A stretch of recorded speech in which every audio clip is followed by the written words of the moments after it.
এখানে কেমন মাছ, মাছের সংখ্যা কেমন আছে এখানে? 8,000 পাঙ্গাস, তেলাপিয়া 1,000।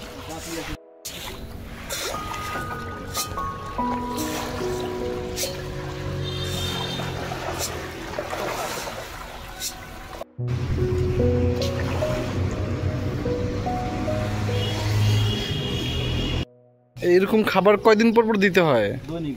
দৈনিক দিতে হয়। দৈনিক 2 বস্তা খাবার দিতে হয়। এখানে কেমন মাছ, মাছের সংখ্যা কেমন আছে এখানে? 8,000 পাঙ্গাস, তেলাপিয়া 1,000। এই পুকুর কত শতাংশ? 60%। এই মাছগুলোর বয়স কত হয়েছে এখন?